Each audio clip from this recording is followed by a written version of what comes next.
Halo pemirsa, Nusantara Kini menyapa Anda dengan informasi penting dan menarik. Bersama saya, Puri Anindita, inilah Nusantara Kini selengkapnya. Nelayan di Pandeglang berhenti melaut di tengah cuaca ekstrim.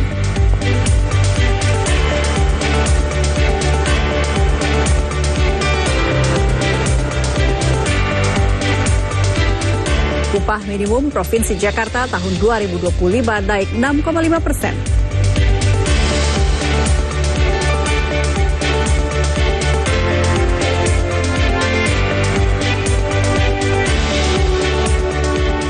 ...1.800 warga korban kebakaran di Kelurahan Kebun Kosong, Kebayoran, Jakarta Pusat akan direlokasi ke rumah susun.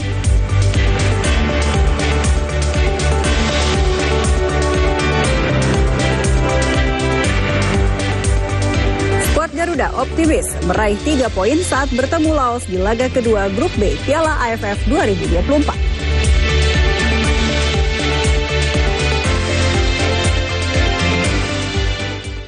Hujan deras yang mengguyur wilayah Arjosari sejak Selasa kemarin menyebabkan rumah warga rusak akibat tanah longsor. Salah satunya rumah warga di Dusun Wodosari yang sebagian temboknya terkubur tanah longsor. Anggota kepolisian sektor Arjosari bersama dengan TNI dan Satpol PP Pacitan membantu membersihkan material longsor dengan peralatan seadanya. Hingga kini petugas bersama dengan warga masih berupaya membersihkan sisa material longsor. Masyarakat juga diimbau untuk tetap waspada mengingat intensitas hujan yang tinggi bisa memicu longsor susulan. Waktu kejadian itu baru masih gerimis, belum hujan lebat lagi. Tapi sebelumnya deras? Sebelumnya deras ya, lepas itu berhenti, lepas itu hujan lebat lagi. Yang waktu longsornya itu waktu baru gerimis saja. Ada terjadi 10 titik bencana tanah longsor di Kecamatan Arjosari yang menutup jalan maupun menimpa rumah warga penduduk. Pohon beringin berusia puluhan tahun ambruk dan menimpa sebuah mobil serta gedung sekolah yang berada di SMP Negeri 2 Srono, Banyuwangi. Saat kejadian, para siswa sedang melakukan proses belajar mengajar di dalam kelas. Pohon tumbang menimpa sejumlah ruangan bangunan sekolah, namun tidak menimbulkan korban. Ruangan yang tertimpa pohon tumbang diantaranya adalah ruang kepala sekolah dan ruang tata usaha. BPBD Banyuwangi dan anggota TNI Polri berusaha mengevakuasi pohon tumbang, sementara itu kerugian material diperkirakan mencapai ratusan juta rupiah. Ada pembeli atau? Ada pembeli lagi makan berdua, terus sama ibu sama cucu di situ. Sempat mau nyelamatin sendiri, pas balik lagi lihat pohon udah nyamperin ke ini, udah ke bawah gitu, udah tumbang gitu. Sampai sempat ini ke itu dahan juga. Penanganan karena pohon yang tumbang ini sangat besar, jenisnya caringin dan menimpa dua rumah. Begitupun juga kami tadi segera meminta bantuan ke Dinas Pertamanan dan sini sudah bergabung dengan tim kami di lokasi. Itu sementara. Pak, tadi terlihat ada warung-warung yang rusak gitu Pak? Rusak hanya sebagian kecil nampaknya karena itu hanya tertimpa dahan-dahan. Jadi untuk pohon yang besar itu ada di tengah jalan. Akibat cuaca ekstrim yang sudah berlangsung selama 1 pekan, para nelayan di Kecamatan Labuan, Kabupaten Pandeglang tidak melaut. Mereka memilih untuk memperbaiki alat tangkap ikan berupa jaring dan membersihkan mesin kapal.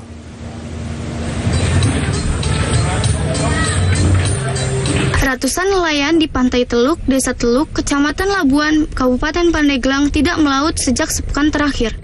Hal itu akibat cuaca ekstrim yang terjadi sejak sepekan terakhir. Cuaca buruk berupa angin kencang dan gelombang tinggi menyulitkan nelayan untuk menangkap ikan. Selain itu, resiko keselamatan juga menjadi faktor utama para nelayan. Nelayan memilih untuk beristirahat sambil menunggu cuaca berangsur membaik.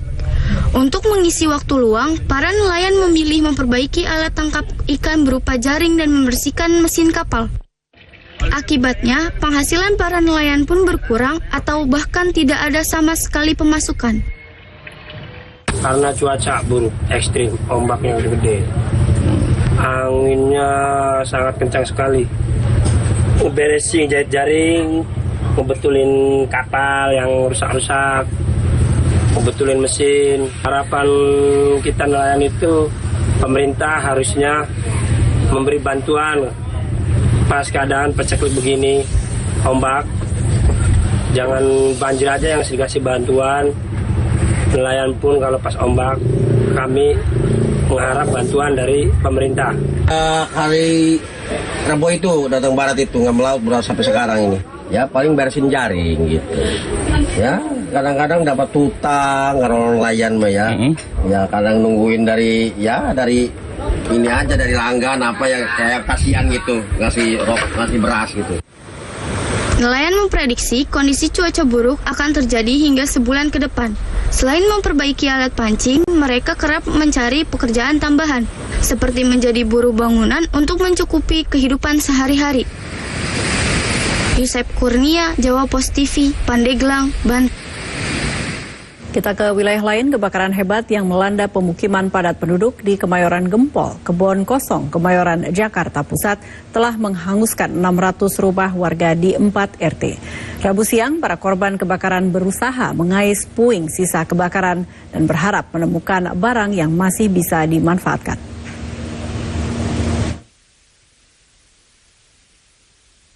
600-an rumah warga di 4 RT di pemukiman padat penduduk wilayah Kemayoran Gempol, Kebon Kosong, Kemayoran, Jakarta Pusat, ludes terbakar.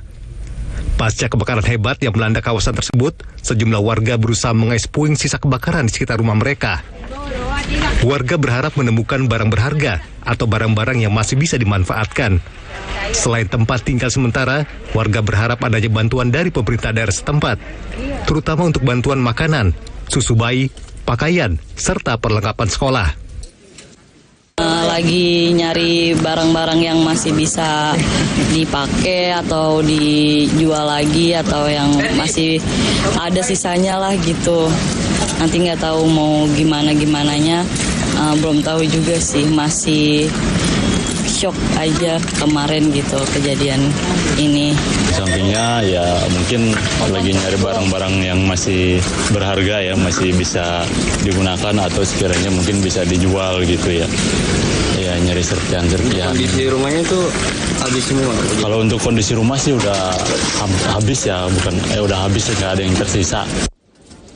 Kebakaran hebat yang melanda kawasan Kemayoran Gempol, Kebon Kosong, Kemayoran, Jakarta Pusat terjadi pada Selasa kemarin dan telah membuat ratusan warga kehilangan tempat tinggal. Sementara polisi masih melakukan penyelidikan terkait penyebab terjadinya kebakaran. Kini para korban kebakaran terpaksa mengungsi di sebuah sekolah dasar yang tak jauh dari lokasi kejadian. Faisal Fazri, Jawa Post TV, Jakarta. 1.800 jiwa di 7 RT warga korban kebakaran di Kelurahan Kebon Kosong, Kemayoran, Jakarta Pusat akan direlokasi ke rumah susun terdekat sampai rumah mereka dibangun kembali. Saat ini sebagian warga berada di tenda-tenda pengungsian, diantaranya di SDN 09 Kebon Kosong, Masjid Al-Iksan, dan lapangan Yusuf Hamka. Semuanya menjadi katakanlah kewenangan dari pemerintah daerah, kami harus cermati. Kemudian bagaimana treatmentnya? Ada yang memang itu mereka menghuni dengan rumah sendiri, ada yang rumah kontrakan. Saya tadi belum mengambil keputusan, tapi saya mencoba mendiskusikan. Misalnya begini, kalau misalnya ibu dan bapak itu nanti kita relokasi untuk rumah susun yang terdekat gimana? Sebagian ada yang menjawab langsung setuju, sebagian masih diam, tapi itu kan masih dalam artian belum keputusan ya, pastinya kita akan verifikasi, akan data duga terkait kasus tersebut. Kami tadi juga barusan dihubungi oleh staf Bapak Wapres menanyakan itu, kami akan ini dilanjuti dengan mengkoordinasikannya. Itu bantuan yang diberikan nanti akan berlangsung berapa lama kan diberikan? Bantuan pendidikan kami sekarang mengutamakan yang penting dasar, kemudian yang seperti yang tadi sudah saya sampaikan semuanya, termasuk seragam sebagainya, berapa lama nanti akan termati sesuai dengan kebutuhan. Sebelumnya, kebakaran hebat melanda pemukiman warga di Jalan Kemayoran Gempol, Jakarta Pusat pada Selasa siang. Sebanyak 16 unit mobil damkar dikerahkan ke lokasi untuk meminimalisir api yang terus membesar. Api berkobar hebat di pemukiman padat penduduk di Jalan Kemayoran Gempol, Jakarta Pusat. Kencangnya tiupan angin membuat api dengan cepat merambat ke pemukiman warga yang diduga melahap puluhan rumah. Sejumlah warga panik menyelamatkan harta benda mereka. Sebanyak 16 unit mobil damkar dikerahkan ke lokasi untuk meminimalisir api yang terus membesar.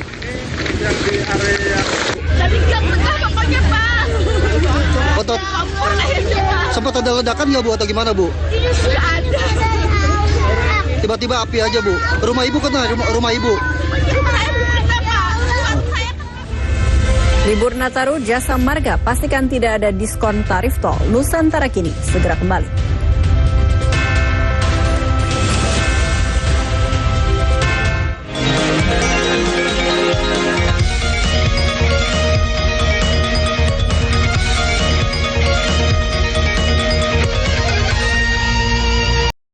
PLN siagakan 4.367 personel amankan pasokan listrik jelang Natal dan Tahun Baru di Jawa Timur. PLN lakukan pemeliharaan rutin di 17 unit pelaksana pastikan keandalan pasokan listrik jelang Natal dan Tahun Baru. 171 unit SPKLU di 105 lokasi tersebar seluruh Jawa Timur siap melayani selama libur Natal dan Tahun Baru. Anda sering mudah terasa capek, dada terasa sakit, kaki kesemutan dan baal, sering buang air kecil, lemah syahwat, dan menderita luka yang tak kunjung sembuh? Waspadalah, bisa jadi Anda terkena penyakit diabetes. Atasi segera penyakit diabetes Anda sekarang juga. Herbates, herbal diabetes Anda. PLN siagakan 4.367 personel amankan pasokan listrik jelang Natal dan Tahun Baru di Jawa Timur. PLN lakukan pemeliharaan rutin di 17 unit pelaksana pastikan keandalan pasokan listrik jelang Natal dan Tahun Baru. 171 unit SPKLU di 105 lokasi tersebar seluruh Jawa Timur siap melayani selama libur Natal dan Tahun Baru.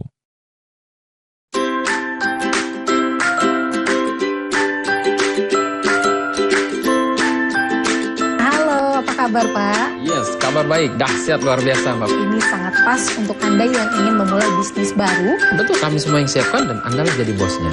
Anda bisa jadi bos rental mobil listrik di mana saja.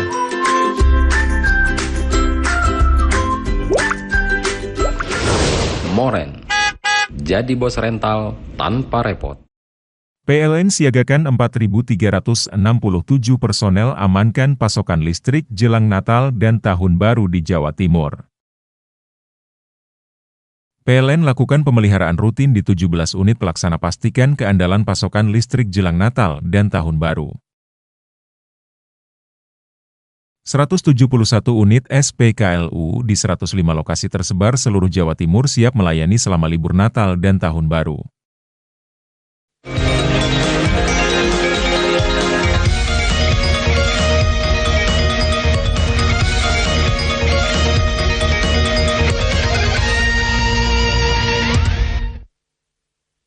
Penjabat Gubernur DKI Jakarta Teguh Setiabudi secara resmi mengungkapkan kenaikan upah minimum provinsi atau UMP 2025 sebesar Rp5.396.761 atau sebesar 6,5%. PJ Gubernur DKI Jakarta Teguh Setiabudi menyatakan kenaikan UMP Jakarta sebesar 6,5% telah ditandatangani pada hari Rabu 10 Desember 2024.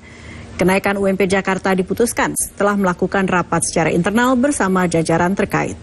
Kenaikan UMP Jakarta berdasarkan Permenaker nomor 16 tahun 2024 tentang penetapan upah minimum tahun depan dan berlaku untuk pekerja dengan masa kerja kurang dari 1 tahun. UMP kita juga mengacu kepada Permenaker yang sudah diterbitkan, yakni Permenaker nomor 16 tahun 2024 tentang penetapan upah minimum tahun 2025.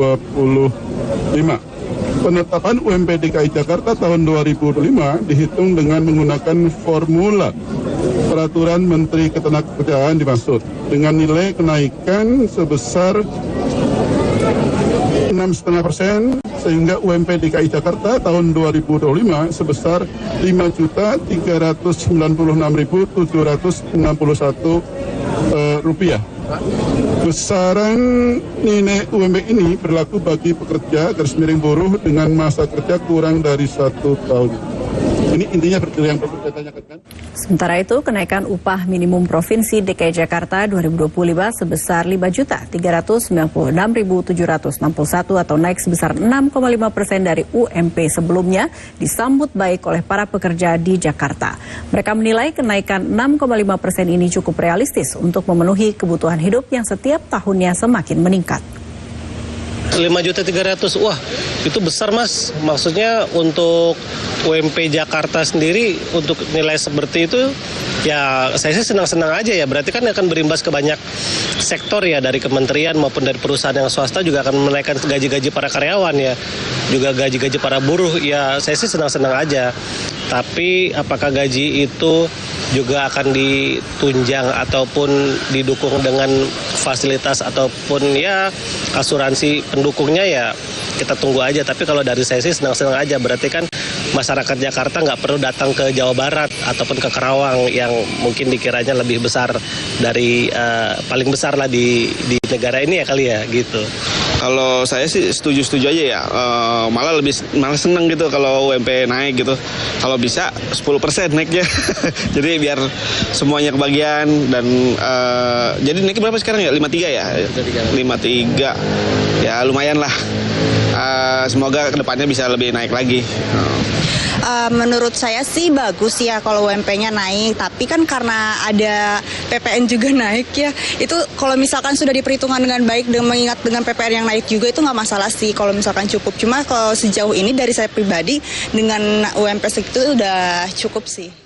Jelang Natal dan Tahun Baru 2025, inflasi di Kota Serang terpantau naik. Meningkatnya inflasi ini disebabkan oleh harga kebutuhan pangan dan non-pangan. Jelang Natal tahun 2024 dan Tahun Baru 2025, jajaran pemerintah Kota Serang bersama unsur Forum Koordinasi Pemerintah Daerah berupaya mengendalikan inflasi. Meski inflasi mulai bergerak naik dari 2,25% menjadi 2,29%, namun hal itu masih wajar dan stabil. Pemerintah daerah saat ini terus berupaya menekan kenaikan inflasi agar pada saat Nataru tidak meningkat. Penjabat Sekretaris Daerah Kota Serang, Imam Rana Hardiana mengatakan harga komoditi pangan disebut cukup dinamis sehingga berdampak terhadap kenaikan inflasi. Untuk menekan kenaikan inflasi, pemerintah daerah telah melakukan operasi pasar murah di beberapa lokasi. Kegiatan high level meeting ini kan kegiatan yang endemik ya. Ini berarti kegiatan yang keempat di triwulan keempat ini. Kemudian dalam kegiatan ini ada pembahasan dari mulai kondisi terkini inflasi Kota Serang, kemudian juga hal-hal krusial yang penting kita perhatikan dan upaya-upaya penanganan yang dilakukan.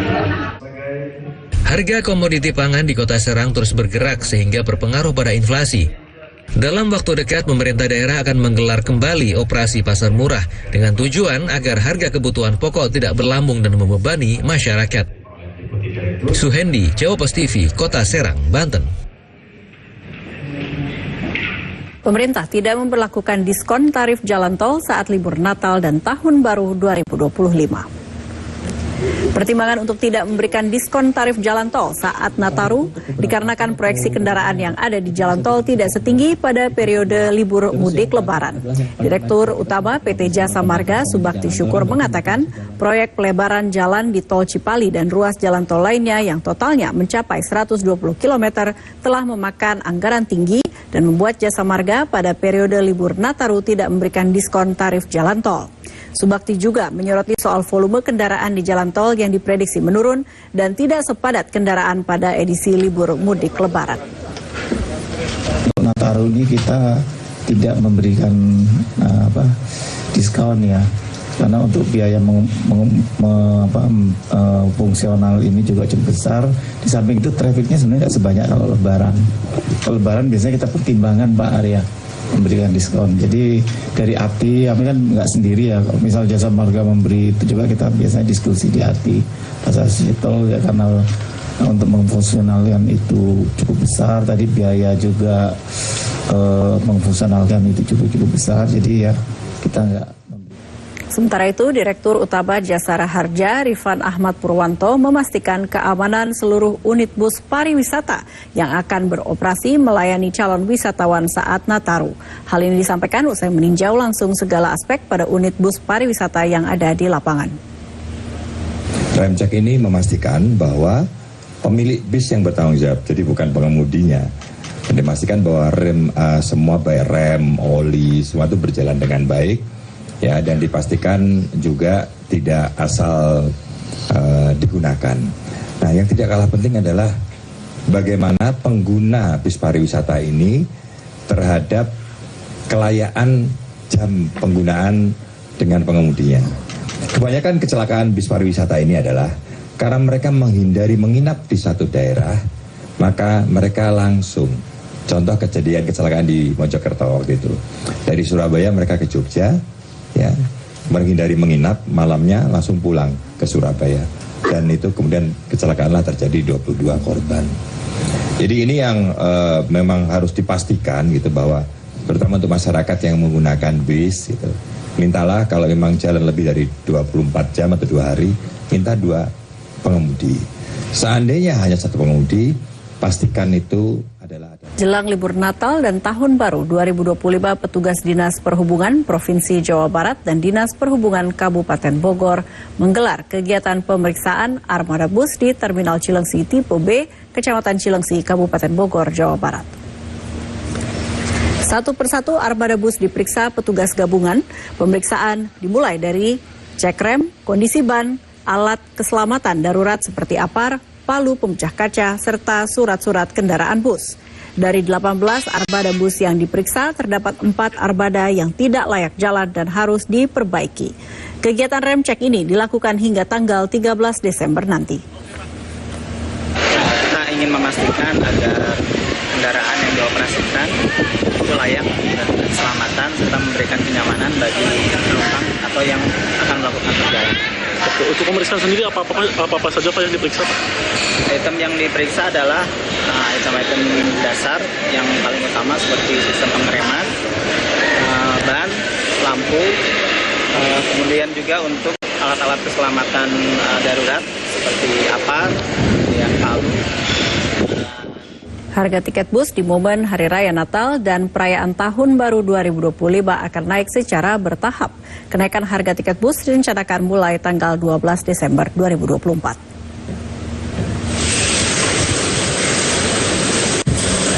Jelang perayaan Natal 2024 dan Tahun Baru 2025, harga tiket bus untuk rute antar kota antar provinsi di Terminal Tipe A Pondok Cabe Pamulang Kota Tangerang Selatan naik 30%. Untuk perayaan Natal, harga tiket jurusan Jawa Tengah dan Jawa Timur yang sebelumnya dijual Rp250.000 bakal mengalami kenaikan menjadi Rp280.000. Sementara harga tiket pada perayaan Tahun Baru disebut bakal kembali naik hingga Rp75.000 dari harga normal. Harga tiket bus yang mengalami kenaikan pada pekan ini tidak diimbangi dengan lonjakan penumpang yang hendak berlibur maupun merayakan Hari Raya Natal dan perayaan Tahun Baru di kampung halaman. Umumnya, sebagian warga memilih pulang kampung atau berlibur sejak dini guna menghindari terjadinya penumpukan penumpang dalam bus. Cuma sekali aja. Itu untuk Natal dan Tahun Barunya? Oh, naik lagi. Kalau untuk Tahun Baru naik berapa lagi Pak? Naik kira-kira 30% kalau tidak salah. 30%. Mas, biasanya kalau pemesanan tiket itu kapan sih Pak? Ya sehari-hari aja, tiap hari aja bisa dipesan. Terminal Tipe A Pondok Cabe Pamulang Kota Tangerang Selatan saat ini memiliki 36 agen PO bus yang melayani perjalanan antar kota, antar provinsi. Untuk momen Hari Raya Nataru, Terminal Pondok Cabe setiap harinya memberangkatkan belasan armada bus, mulai dari jurusan Jawa Barat, Jawa Tengah, dan Jawa Timur hingga ke Bali. Haki Najili, Jawa Post TV, Tangerang, Banten. Pemerintah pastikan kebutuhan pangan untuk Natal dan Tahun Baru 2025 dalam kondisi cukup meski mengalami cuaca ekstrim di penghujung tahun. Bahkan pemerintah berencana menghentikan impor komoditas beras, gula, dan garam konsumsi pada tahun depan. Menteri Koordinator Bidang Pangan Zulkifli Hasan menjamin pasokan pangan nasional dalam kondisi aman, termasuk untuk keperluan Natal dan Tahun Baru. Zulkifli Hasan menyebut stok beras baik di Bulog, retail, dan pengecer dalam kondisi aman dan mencukupi, termasuk untuk menghadapi Nataru yang mencapai jumlah 8,5 juta ton. Zulhas juga memperkirakan pasokan pangan nasional tahun ini lebih baik dari tahun lalu, termasuk untuk produk perikanan, pertanian, hingga produksi garam. Rencananya, pemerintah tidak akan mengimpor gula untuk konsumsi pada tahun depan, mengingat stok yang mencukupi sekitar 1,4 juta ton dengan produksi diperkirakan sejumlah 2,6 juta ton. Beras kita nggak usah khawatir ya, beras kita ada 2 juta di Bulog, ada di masyarakat, ada di retail, pengecer. Totalnya kira-kira stok beras kita itu Bulog dan di masyarakat 8,5 juta lebih. Aman, udah. Nataru aman. Jadi Natal, Tahun Baru beras cukup, garam cukup ya. Edi Rahmayadi ajukan gugatan ke MK minta pasangan Bobi Surya didiskualifikasi. Nusantara Kini segera kembali.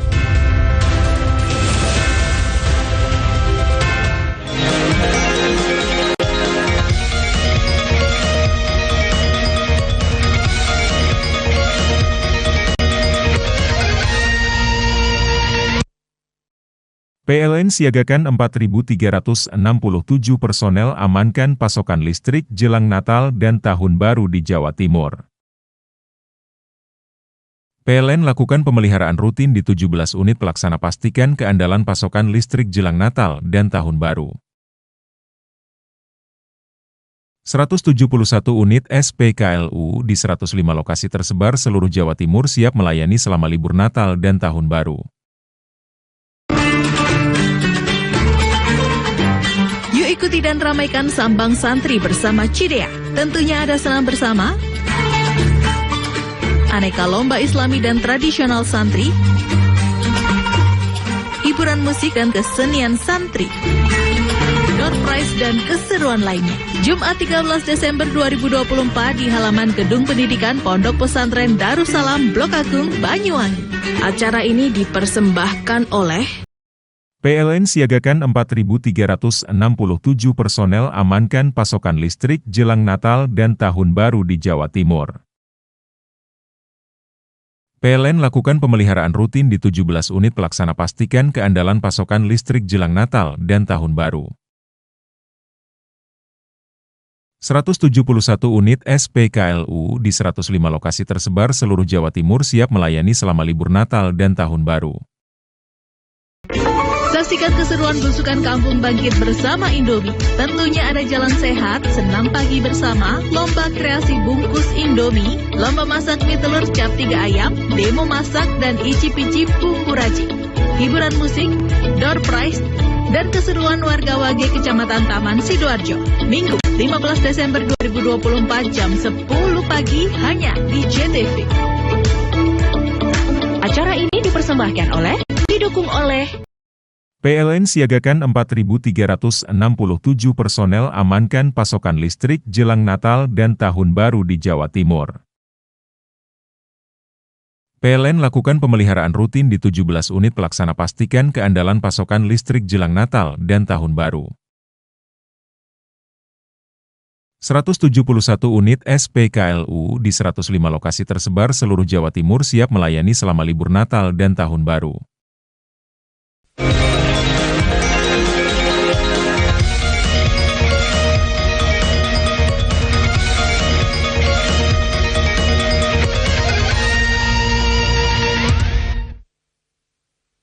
Pasangan calon gubernur dan calon wakil gubernur nomor urut 2, Edi Rahmayadi, Hasan Basri Sagala, mengajukan permohonan perselisihan hasil Pilkada Sumatera Utara ke Mahkamah Konstitusi.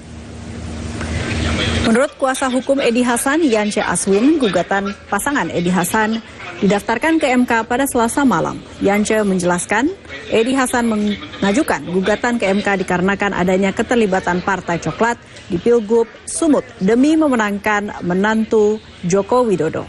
Untuk itu, tim kuasa hukum Edi Hasan meminta MK mendiskualifikasi pasangan Bobi Surya pada Pilgub Sumut dan meminta pemungutan suara ulang. pertama, secara jujur kita katakan, tolong Mahkamah Konstitusi diskualifikasi itu pasangan 01. Yang pertama. Yang kedua, kita minta PSU di seluruh provinsi, seluruh kabupaten kota provinsi Sumatera Utara. Kalau tidak, maka izinkan kami memohon kepada Mahkamah Konstitusi untuk 4 kabupaten yang terimbas banjir untuk dilaksanakan PSU. Dan kalau itu PSU, kami yakin masyarakat Sumatera Utara pasti akan memilih Edi Rahmayadi dan Hasan Basri Sagala. Dan insya Allah Gubernur Sumatera Utara periode 2025-2030 akan Edi Rahmayadi dan Hasan Basri Sagala. Dan itu amanah masyarakat. Kita ke wilayah lain, Kabupaten Bogor menjadi daerah kedua dengan angka stunting tertinggi di Jawa Barat. Rabu siang, Pemkab Bogor meresmikan rumah cegah stunting di Desa Sukaharja, Kecamatan Sukamakmur, Kabupaten Bogor, Jawa Barat. Keberadaan rumah cegah stunting ini bertujuan menekan angka stunting di daerah Bogor, diantaranya dengan memberikan asupan makan bergizi bagi anak balita maupun ibu hamil. Hasil survei menyebutkan angka stunting di Kabupaten Bogor merupakan kedua tertinggi dari seluruh kabupaten yang ada di Jawa Barat. Rumah chatting ya, yang kedua ya. Pertama kemarin kita di Taman Sari, dan sekarang yang kedua, dan besok hari Sabtu kita juga akan meresmikan di Kemudian. Ini menunjukkan komitmen kami sebagai penjabat bupati untuk menurunkan dengan cepat angka stunting di Kabupaten Bogor. Mudah-mudahan di akhir tahun ini prevalensi stunting termasuk jumlah anak yang balita stunting bisa menurun dari angka yang sudah.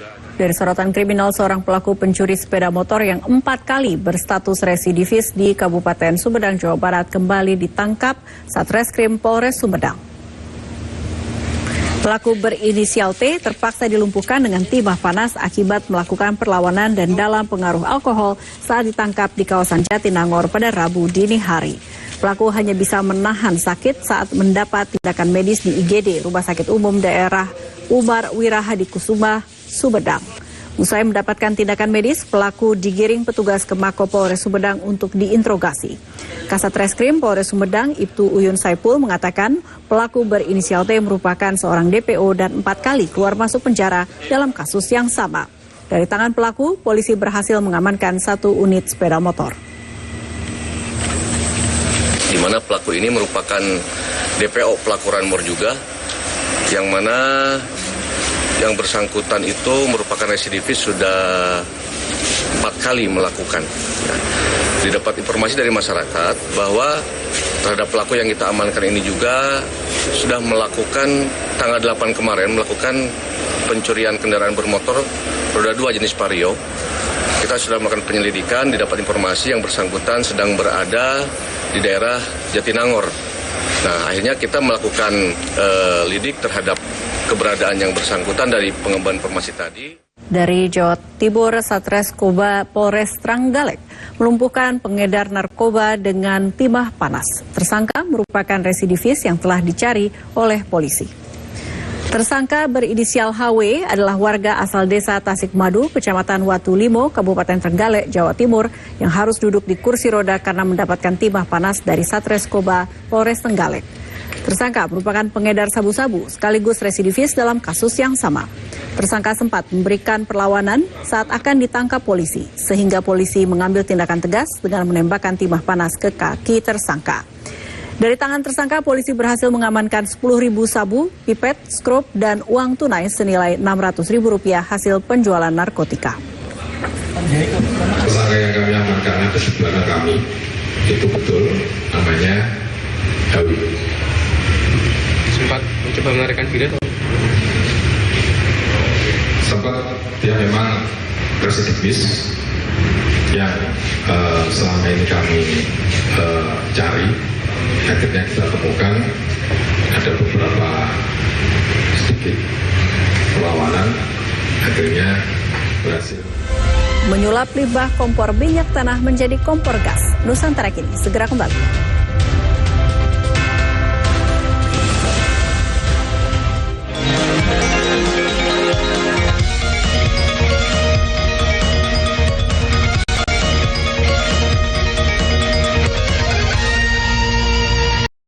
PLN siagakan 4.367 personel amankan pasokan listrik jelang Natal dan Tahun Baru di Jawa Timur. PLN lakukan pemeliharaan rutin di 17 unit pelaksana pastikan keandalan pasokan listrik jelang Natal dan Tahun Baru. 171 unit SPKLU di 105 lokasi tersebar seluruh Jawa Timur siap melayani selama libur Natal dan Tahun Baru. Terapi yang kami andalkan hanya sebuah energi positif dan cinta kasih terhadap sesama.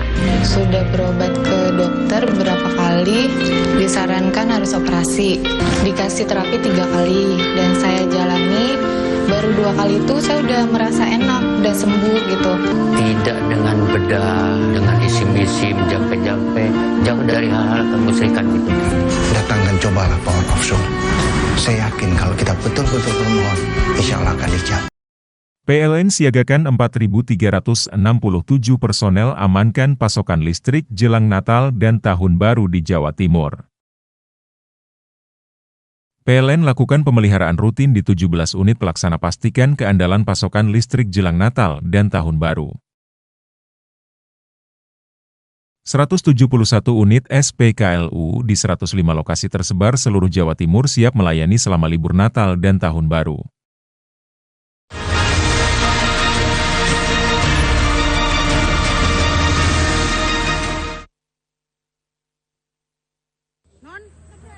Kabar duka datang dari persepak bolaan tanah air. Pelatih Persewangi Banyuwangi, Samsudin Batola, tewas dalam kecelakaan di Tol Paspro, Probolinggo pada Kamis pagi. Kendaraan yang ditumpangi Samsudin Batola menabrak bus dari arah belakang. Seperti dalam rekaman video berdurasi 14 detik, menampakkan kendaraan Avanza menabrak bus dari arah belakang di Jalan Tol Pasuruan Probolinggo atau Paspro, kilometer 842 Kecamatan Leces, Kabupaten Probolinggo. Kondisi mobil Avanza warna putih tersebut hancur di bagian depan, terutama sisi kiri. Sedangkan bus mengalami kerusakan pada bodi belakang sebelah kanan. Mobil Avanza nomor polisi P1253KO tersebut ditumpangi Samsudin Batola, 57 tahun, warga desa Bontoa, Kabupaten Maros, Sulawesi Selatan, yang diketahui sebagai pelatih kesebelasan Persewangi Banyuwangi. Dan sopir Ari Mustafa, 38 tahun, warga desa Setail, Kecamatan Genteng, Kabupaten Banyuwangi. Korban Samsudin Batola meninggal dunia di tempat kejadian. Sedangkan sopir mengalami luka ringan dan mendapat perawatan di RSUD Dr. Muhammad Saleh. Anggota unit Gakum Satlantas Polres Probolinggo yang tiba di lokasi langsung melakukan olah tempat kejadian perkara dan meminta keterangan saksi-saksi termasuk sopir dan penumpang bus. Dugaan kuat, sopir kendaraan Avanza tengah mengantuk saat mengemudi. Tadi sekitar pukul 5.30 WIB untuk TKP-nya di kilometer 843 Tol Paspro terjadi laka lantas yang melibatkan 2 unit kendaraan. Yang pertama minibus jenis Avanza warna putih, kemudian yang satunya bus penumpang. Diperkirakan hasil kesimpulan sementara kita di lapangan terjadi microslip untuk pengendara Avanza sehingga tidak bisa menguasai kemudi, kemudian menabrak bagian belakang kanan dari bus sehingga menyebabkan 1 orang meninggal dunia di tempat. Kemudian untuk supir luka ringan, cuman untuk sementara masih shock, masih dirawat di rumah sakit. Untuk itu kita belum bisa mengambil keterangan yang lebih lanjut. Guna penyelidikan, polisi mengamankan 2 kendaraan naas dan meminta keterangan dari sejumlah saksi. Farid Falevi, JTV.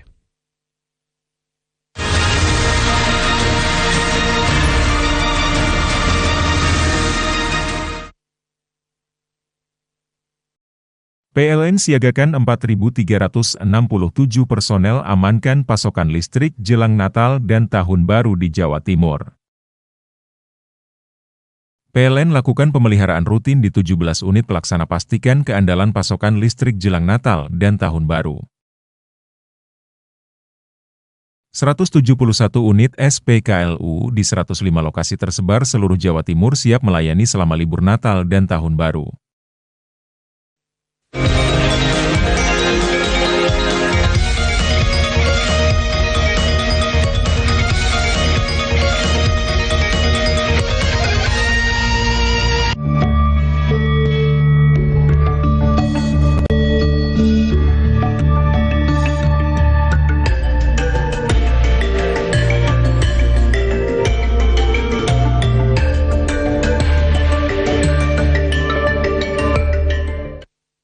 Berawal dari keresahan melihat tumpukan kompor minyak yang tidak digunakan di sekitar lingkungan, seorang warga Dusun Kerajaan, Desa Jajak, Kecamatan Gambiran, menyulap kompor-kompor minyak tersebut menjadi kompor gas dengan nilai jual yang tinggi. Berikut selengkapnya. Yogi Dulur Darmanto, 50 tahun, warga Dusun Kerajaan, Desa Jajak, Kecamatan Gambiran, Banyuwangi, kang bisa ndadekaken kompor lengo gas dadi kompor gas kelawan rega kang dhuwur. Jariyane, ide iku mau metu tepake yen iki ngrasa sing serantan, ndeleng kompor lengo duwene rabine lan warga liyane kang numpuk ring mburi umiahe lan gudang. Teko barang sing kanggo iku mau, iyane ngerancang kompor lengo dadi kompor gas. Sawise bisa nggawe kompor gas, iyane langsung nawakaken yang warga lan cumpune akeh hang demen lan malah akeh pesenan. Malah ring tahun 2013, saulan iyane iki bisa oleh untung sampai atusan juta mergo akeh pesenan kang iyane trimo. Kanggo rego kompor gas gawenan iku mau didol kelawan rego 450.000 biyen. Naming kadung kompor digawa dewek ambi wong kang pesen mung diregani 350.000 biyen. Naming tepak ono pandemi COVID-19 ring saulan iyane mau nerima pesenan 10 kompor gas. Iku karena wis mangkat soro golet kompor lengo gas kang jenise hok lan bahan kanggo nggawe kompor gas regane uga sering ganti-ganti. Dene Eka JTV.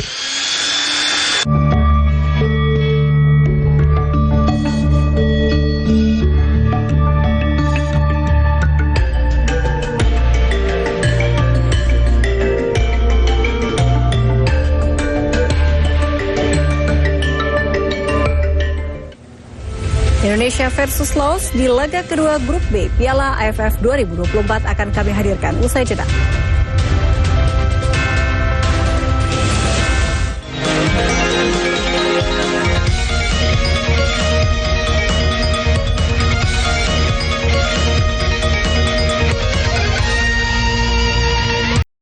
PLN siagakan 4.367 personel amankan pasokan listrik jelang Natal dan Tahun Baru di Jawa Timur.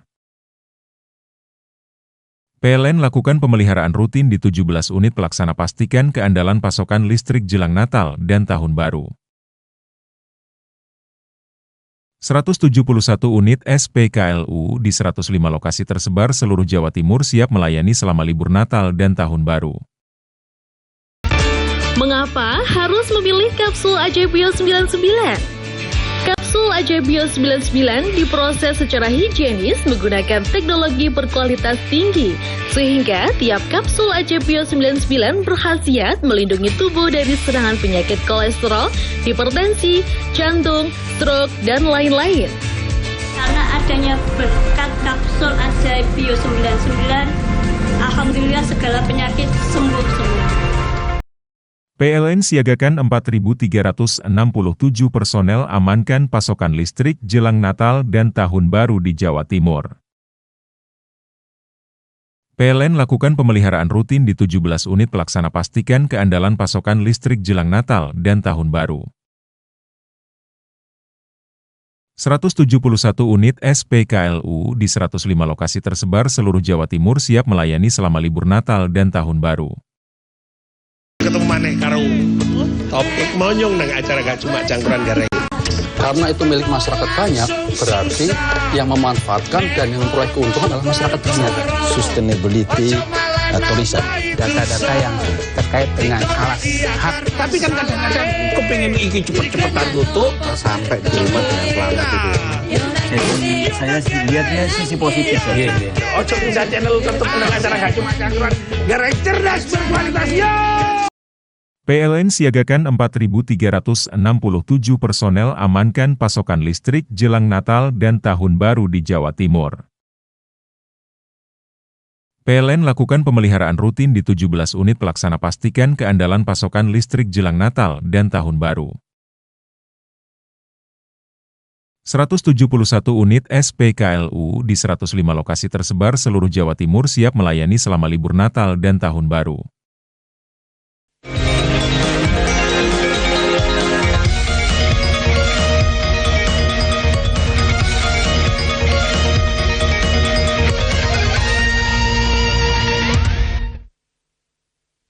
Timnas Indonesia bersiap melawan Laos dalam pertandingan kedua di grup B Piala AFF 2024. Pertandingan akan berlangsung di Stadion Manahan, Surakarta pada hari Kamis 12 Desember tahun ini. Skuad Garuda mengincar kemenangan besar untuk merebut juara grup B. Pelatih Timnas Indonesia, Shin Tae-yong berharap anak asuhnya bisa mendominasi jalannya pertandingan.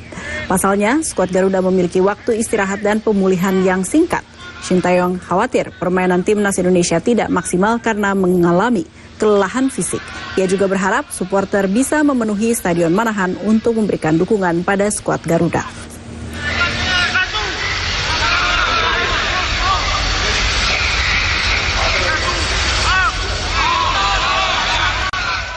Sementara itu, menurut pengamat sepak bola Binder Singh, skuad Garuda berada di posisi aman di atas kertas untuk bisa mengalahkan Laos. Pelatih Shin Tae-yong juga bisa melakukan rotasi sejumlah pemain. Remeh Laos juga, bos. Meskipun Laos ya kalau secara permainan memang di bawah Myanmar ya, tapi Laos ini kan juga nothing tulus, apalagi sudah dihajar sama Vietnam 1-4 kan. Memang kalau di atas kertas hitung-hitungannya kalau Vietnam bisa membantai Laos 1-4 seharusnya kita juga bisa menang di kandang kita sendiri. Tapi kalau menurut saya yang diincar bukan gol, yang diincar adalah 3 poin lagi supaya nanti lawan Vietnam sudah lebih tenang, artinya bebannya tidak sebesar seperti sebelumnya. Kalau bisa menang lawan Laos, artinya kan timnas kita sudah mendapatkan 6 poin. Jalan untuk lolos ke babak selanjutnya semakin terbuka. Nah, ini yang saya harapkan nanti lawan Laos akan ada rotasi. Nah, bisa juga nanti penjaga gawang juga dicoba, penjaga gawang yang lain. Di back juga mungkin akan ada perubahan. Ya, di tengah juga mau berikan kesempatan kepada pemain-pemain yang lain dan juga tentunya di depan karena depan ini. Pengamat sepak bola Binder Singh juga meminta skuad Garuda Muda tidak mudah terpancing emosi saat bertemu dengan Laos di Piala AFF 2024. Main kita ya seperti di pertandingan lawan Myanmar, jangan terpancing emosinya, tenang saja. Kalian para pemain muda ya jangan khawatir ya, karena semua supporter dari Timnas Indonesia itu di belakang kalian ya teman-teman. Kita semua support mereka karena ini adalah kesempatan emas dan langka bagi mereka untuk bisa membela Timnas Indonesia senior di sebuah ajang internasional. Yang mereka akan hadapi adalah tim-tim lawan yang mayoritas adalah pemain-pemain yang usianya sudah matang, yang mayoritas pemain-pemain itu mendapatkan menit bermain di klub mereka masing-masing. Tapi para pemain muda kita ini kan tidak semuanya mendapatkan menit bermain secara reguler. Ketua Umum PSSI Erick Thohir mendukung langkah ofisial dari Timnas Indonesia yang melayangkan protes pada panitia Piala AFF 2024. Protes ini terkait sikap kasar pemain Myanmar terhadap Marcelino Ferdinand. Perilaku tidak sportif ditunjukkan oleh bek Timnas Myanmar Hein Pyo Win pada laga pertandingan pertama Grup B Piala AFF tahun ini saat Myanmar menjamu Indonesia. Pemain bernomor punggung 2 tersebut tampak dengan sengaja menendang bola ke bagian belakang kepala Marcelino yang sedang terkapar. Kejadian ini mendapatkan perhatian khusus dari ofisial skuad Garuda. Untuk mencegah insiden serupa terjadi, ofisial Timnas Indonesia melayangkan protes kepada panitia pelaksana Piala AFF 2024. Langkah ini juga mendapatkan dukungan dari Ketua Umum PSSI Erick Thohir yang menilai perlakuan kasar yang terjadi seharusnya bisa dihindari. Saya rasa kembali kan semua pemain ini kan ingin berprestasi dan mencari nafkah di sepak bola. Ya kenapa harus mencederai pemain lain? Kan sama-sama memberikan yang terbaik dan sebagai pemain profesional gitu. Jadi hal-hal seperti ini ya saya sampaikan saya mendukung. Saya bersama tim dan bersama pemain untuk memastikan hal-hal ini bisa dikurangi lagi. Timnas Indonesia mengawali Piala AFF 2024 dengan kemenangan tipis. Bertandang ke Myanmar, Indonesia menang dengan skor akhir 1-0.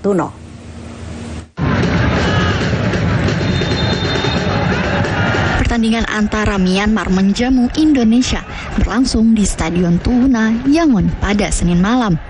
Pertandingan berjalan cukup sengit dengan jual beli serangan dari kedua tim.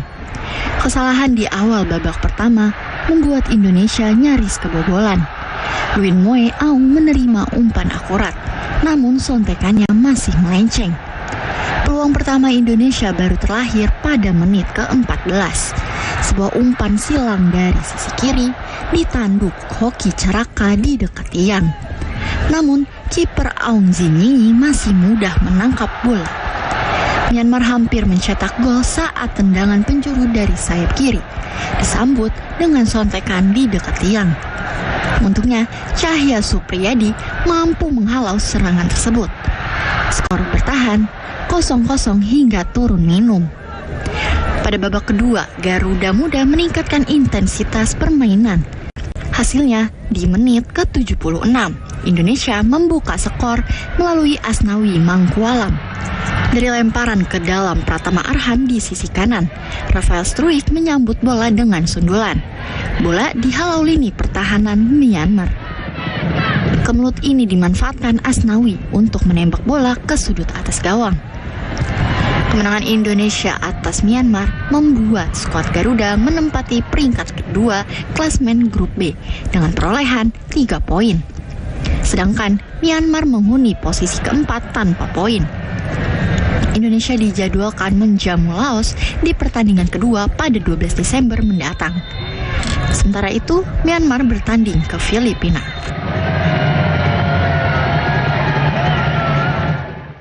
Puluhan keluarga korban tragedi Kanjuruhan Malang mengikuti jalannya sidang permohonan restitusi atau ganti rugi terhadap keluarga korban. Sidang dihadiri sejumlah pegiat HAM yang kecewa karena tidak seluruh korban diakomodir dalam permohonan restitusi.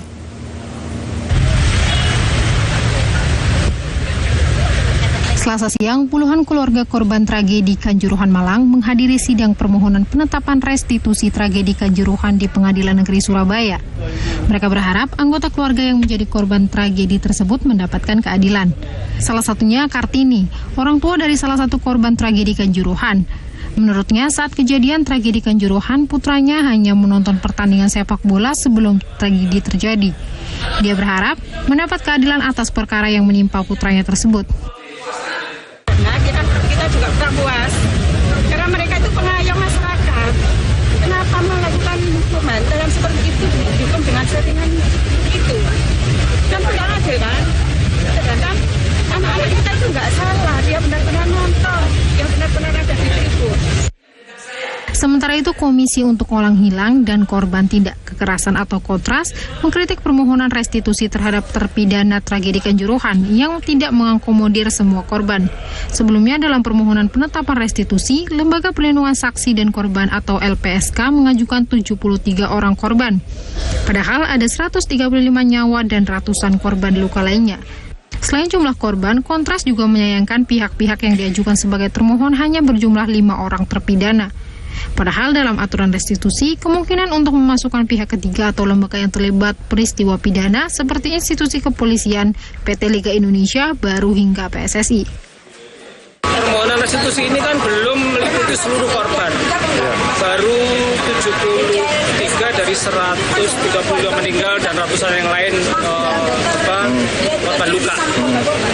Satu itu, yang kedua, pihak termohon yang dimohonkan oleh LPSK itu hanya 4 tersangka. Padahal kita tahu dalam peristiwa ini kan melibatkan pihak-pihak lain, kelembagaan, ada kepolisian, ada PT LIB, ada PSSI dan seterusnya. Majelis Hakim Pengadilan Negeri Surabaya juga diharapkan bisa membuka ruang agar korban yang belum tercakup bisa dimasukkan dalam gugatan restitusi. Juli Susanto, JTV Surabaya, Jawa Timur.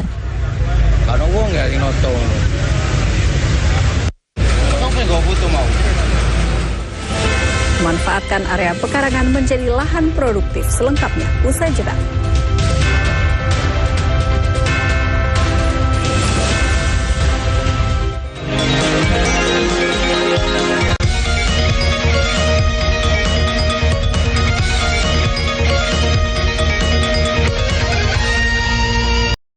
PLN siagakan 4.367 personel amankan pasokan listrik jelang Natal dan Tahun Baru di Jawa Timur.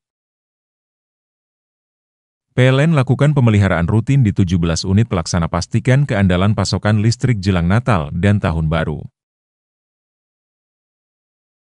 171 unit SPKLU di 105 lokasi tersebar seluruh Jawa Timur siap melayani selama libur Natal dan Tahun Baru. Visospek sudah terbukti dapat membantu penyembuhan penyakit mata. Karena Visospek terbuat dari 100% bahan herbal alami yang aman dikonsumsi secara rutin setiap hari.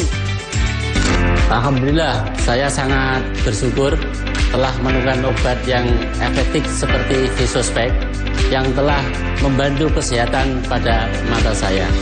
Terima kasih Visospek. Visospek, mata sehat, jernih melihat.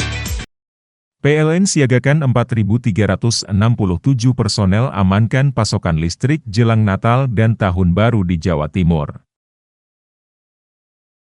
PLN lakukan pemeliharaan rutin di 17 unit pelaksana pastikan keandalan pasokan listrik jelang Natal dan Tahun Baru.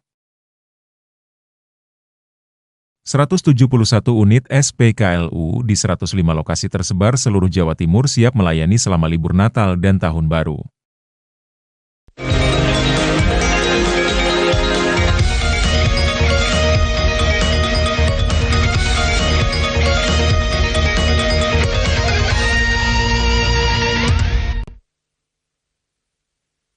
Guna mensukseskan program pangan, Polsek Kota Pandeglang melalui Babin Kamtipmas mengajak masyarakat untuk aktif memanfaatkan lahan kosong menjadi area produktif untuk ditanami sayuran. Hal tersebut demi mendorong masyarakat mengalihfungsikan pekarangan menjadi lahan produktif. Sejumlah warga Kampung Kuranten, Kelurahan Saruni, Kecamatan Majasari, Kabupaten Pandeglang, Banten, memanfaatkan lahan kosong di sekitar pekarangan rumah untuk ditanami berbagai macam jenis sayuran, mulai dari tomat, cabai, palawija, dan buah-buahan. Dengan dukungan moral dari Polsek Pandeglang melalui Babin Kamtipmas, warga dirangkul untuk bekerja untuk memanfaatkan sumber daya yang ada. Selain menghasilkan produk pangan, kegiatan ini juga bertujuan untuk menciptakan kesejahteraan masyarakat yang berkelanjutan. Babin Kamtipmas Polsek Kota Pandeglang, Bribka Teguh Prabowo mengatakan, program ini selaras dengan visi dan misi Presiden untuk mendorong kemandirian bangsa melalui peningkatan produksi makanan bergizi di masyarakat. Polri datang dan menggerakkan masyarakat untuk meningkatkan produktivitas tanaman di pekarangan, di rumah masing-masing agar bisa memenuhi kebutuhan tanaman bergizi, terus untuk makanan bergizi agar negara kita tidak impor dari luar negeri, bisa memenuhi di dalam negeri, swasembada pangan, program dari Presiden Republik Indonesia Prabowo Subianto. Program ketahanan pangan diharapkan menjadi contoh nyata kolaborasi antara kepolisian, pemerintah, dan masyarakat dalam mewujudkan kemandirian pangan. Yusef Kurnia, Jawa Pos TV, Pandeglang, Banten.